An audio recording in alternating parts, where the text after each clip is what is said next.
Hi, this is Rob Polenick from C3Method. I'm going through my quad-focused leg workout today, so I want to explain what I'm doing and why.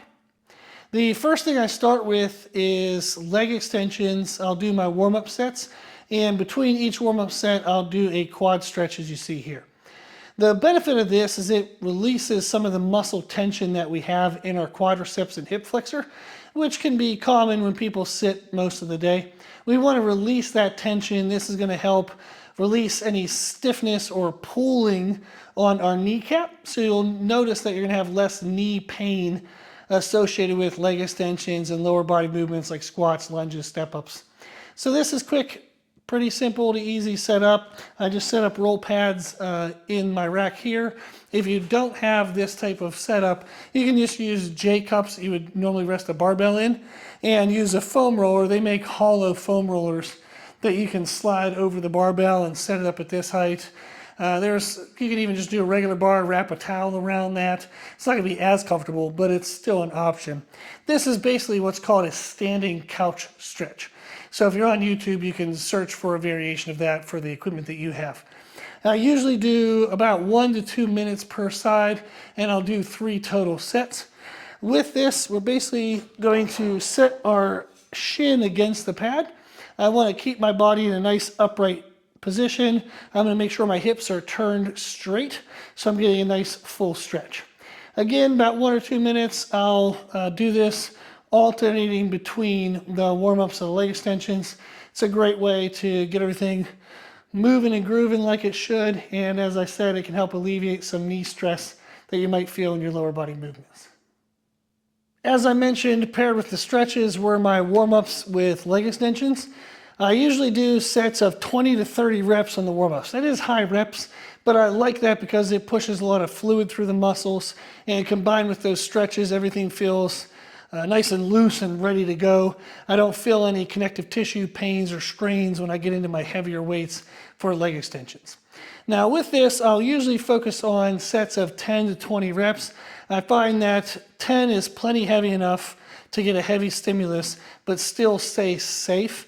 If you go underneath 10, there's a little more of a risk of if something kind of feels off or moves a little wrong, you're going to get a bigger injury out of it rather than just a small muscle tweak. If you go over 20 reps, that's not bad for some muscle endurance, maybe a change of pace every now and then, but you would start to wonder, am I training muscle endurance or am I actually heavy enough to elicit muscle growth? So 10 to 20 reps is usually where I stay. This will be my first working set. Be getting somewhere between 10 to 20 and hopefully up towards 20 given the weight that I have here. You'll see the pace and movement style I'm using. I want to stay in control the whole time, make sure I get a good stretch underneath. I'm going to go up to the top and get an extension of my leg, but I'm not pausing. I'm just trying to flex the quad at the top. And I'm going to focus on having my kneecaps stay straight up. You'll notice as your legs get bigger, especially your adductors and hamstrings, your legs are going to want to roll out. And if your kneecaps are now pointing angled outward, you're going to overly challenge the teardrop muscle, the vastus intermedialis. The teardrop muscle here, you're not going to get as much quad sweep. So we want to make sure that we're rotating from our hips, that our kneecaps are staying straight up, and that's going to help you make sure you still get your quad sweep. Okay, so I'll get into a set. You can see what that looks like. And my aim, again, is somewhere between 10 to 20, but hopefully up closer to 20. We'll see how I do.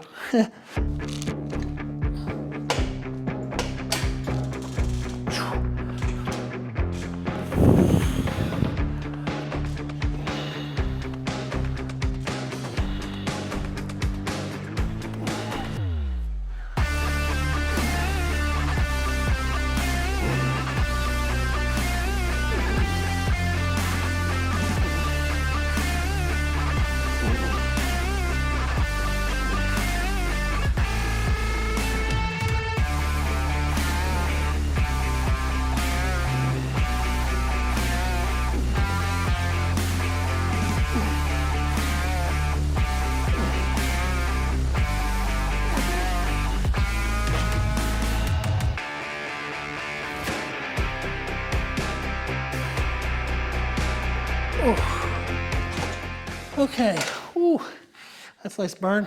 So I got 20. Actually, I probably could have still kept good technique and got another couple reps.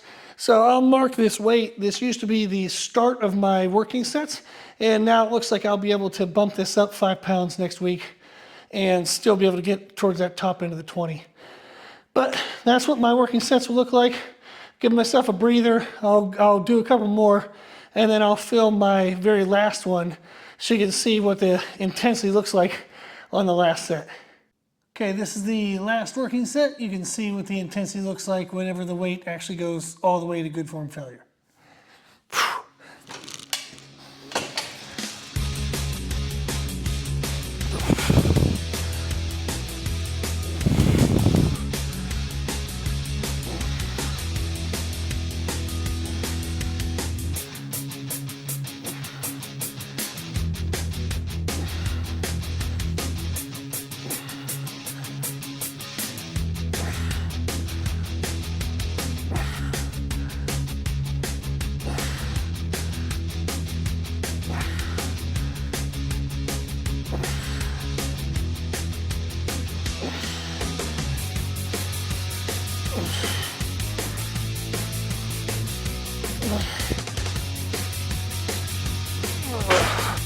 Okay, whew, yowza. So that was, let me adjust it here real quick. That was 15 that I would say were like good full range of motion, then plus 1 partial. So I'll mark that in my journal. It'd be this weight, what is this? 170 pounds. It'd be 15 plus 1 partial. Next time I'll try that same weight, see if I can get more reps, or I'll move a little bit heavier as long as I'm still above 10 reps. After leg extensions, I go into a quad dominant compound movement, which would be usually some type of squat. Today I'm going to be doing our Rogers Squat Pro in an upright squat position, which is going to be more quad dominant, but it's going to bring in the adductors and the glutes and some core bracing, but the quads will be what would fatigue first in this movement. Other days I'll pick our hack squat, and I usually bounce back and forth between these two. I will sometimes do our leg press, but I find that I get better range of motion out of these two movements, which can get me better quad sweep development. If I was looking to build the teardrop muscle, I might want to do the shortened range, heavier leg press. That would be a good focus for that muscle. With these, the big key on technique is just staying slow and controlled. I want to make sure I'm not just plowing through the weight trying to get to a certain rep number. If I do happen to get, like say my target is 10 and I happen to get to 10, I don't want to get there as fast as I can. I want to maximize the muscle stress and overall just systemic stress within that rep range. So for me with this, I'll usually aim somewhere between 6 to 12 reps on my heavy compound movements. It depends on how I feel that day. But I would want to move in control the whole time, no momentum, feel like I'm stretching the quads, contracting the quads, keeping it quad focused. And as long as I reach good form failure somewhere in that range, I'll be happy with that. I'll record the weight, the number of sets, number of reps, and each time I come back to the workout, I want to try to improve in some way. Technique improvement is always what means the most, so that's always the first thing I want to seek to do is improve my technique quality, and then I would look at trying to move more weight or more reps. For this will be my first working set. I'll show you what this looks like. I'm going to aim again somewhere between that 6 and 12, trying to stay in control, no bouncing out of the bottom, and make sure that I'm soaking in as much quad focused stress as I can.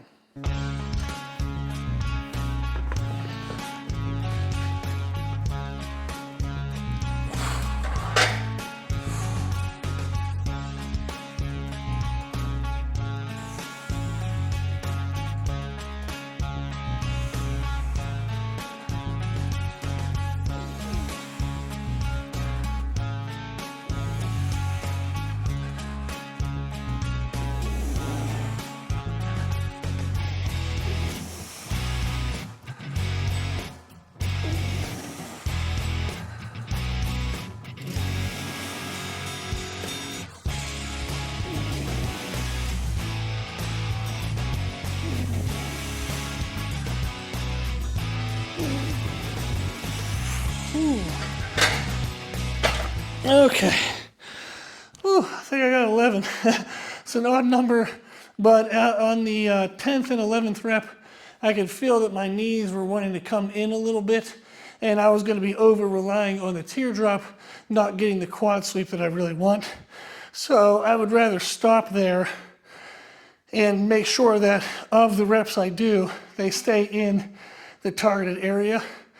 If I feel as though, like, I wonder if I got enough stress, I would just add an extra set on the back end of my working sets, rather than trying to push a little extra within a set and get injured or tweak something. So this would be what I would do after leg extensions, is a quad focused compound exercise. Now that we finished up the quad dominant squat movement for the day, we're going to go into a unilateral movement. Usually the quad dominant squat movement is going to be bilateral, meaning I'll be using both my legs at the same time. So then I like to follow that up with something that's unilateral. Today I'll be doing walking lunges. It could be split squats, a whole bunch of things, step ups. The benefit there is that you're now going to be working on each leg individually, so that if there's a growth or strength imbalance, you can work to try to correct that. And then you're also going to start bringing in other muscles. You're going to bring in more glutes, more adductors, and that helps just fill out more of the thigh. If we're wanting to build our quads, if today's workout is a quad focus, adding more adductors does add more width to the front of your legs, which will make your quads seem bigger since the leg is bigger. And when I do walking lunges, the big thing is just taking my time, making sure I'm getting a good depth. I want to, if my goal is to target the quads, to take a shorter step. I don't want my knee to go out over my toes or anything that would cause my heel to lift when I'm at the bottom, any kind of knee pain, but just a little bit of a shorter stride than a big long stride. The longer strides are going to get more adductor and more glutes. If I want to keep it more quad focused, I'm going to take a little bit of a shorter stride. For me, the distance that we have here is about 8 to 10 steps in one direction, then I just turn around 8 to 10 steps back, and I'll do that for multiple sets. You're going to see that I typically pair this with calf raises. So I'll show you how I set that up once I get this set in.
For calf raises, I just use our hack squat and I face towards it.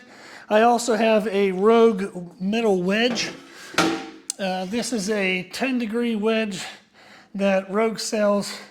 It's nice. You can use it to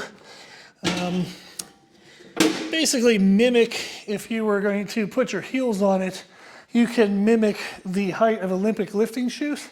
So that's a nice option sometimes if you don't want to switch your shoes. But what I do is I use this as my calf raise wedge, is by facing in towards the machine.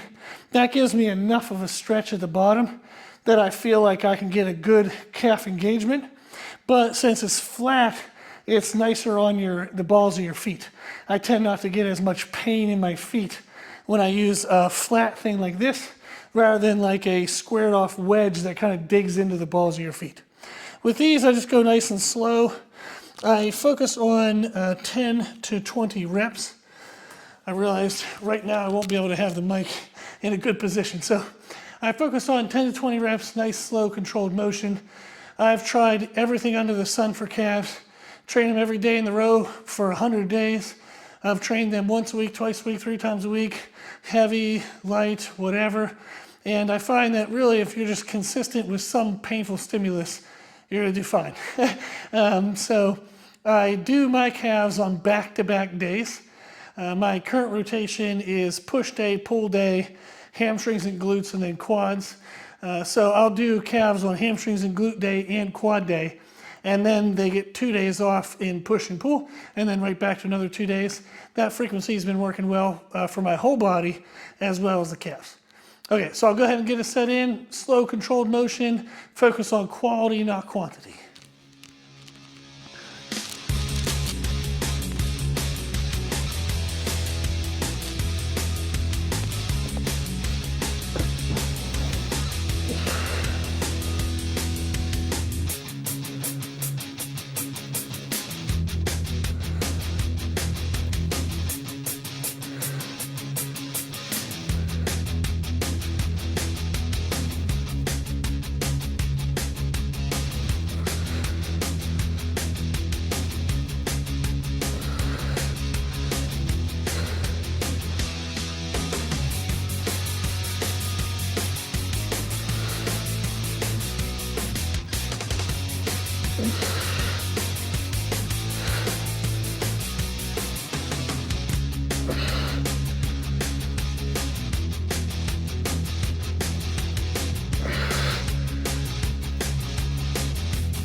Okay, so I got 16. When I was doing calves, this is the same thing I was doing yesterday. I think I set at 20, then 19, then a couple like 17, 18s with some partials. So it makes sense I got less reps today. But this helps me just continue to drive those muscles further and further into enough of a stress and fatigue that the body's going to think that they need to get bigger in order to adapt to this stress and fatigue. That's one of the reasons why I like doing them on back-to-back days is, man, that second day is just brutal, but it's very, very effective. Okay, that's my quad day. So we did leg extension warm-ups paired with a standing couch stretch. That gets everything warmed up and ready to go. I'll then do my heavy, aggressive leg extensions, go into a quad dominant compound movement. Then I go into a unilateral movement, which will be the lunges today, but could be step ups, split squats or whatnot. And then I pair that with calves. This is my second leg day, so I do legs on back-to-back days. The day before this was hamstrings and glutes, and then I would have this, the quad dominant day.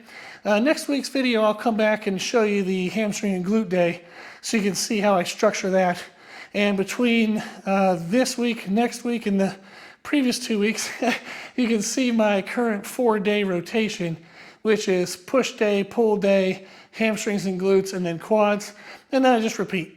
That has been working really well for me. I've been eating around 3,200 to 3,500 calories every day, a minimum of 300 grams of protein. I'm usually up around 350 grams of protein. So it's roughly about 40% protein in my diet, which helps me recover really well. I'm actually still getting leaner at that amount of calories, that much protein.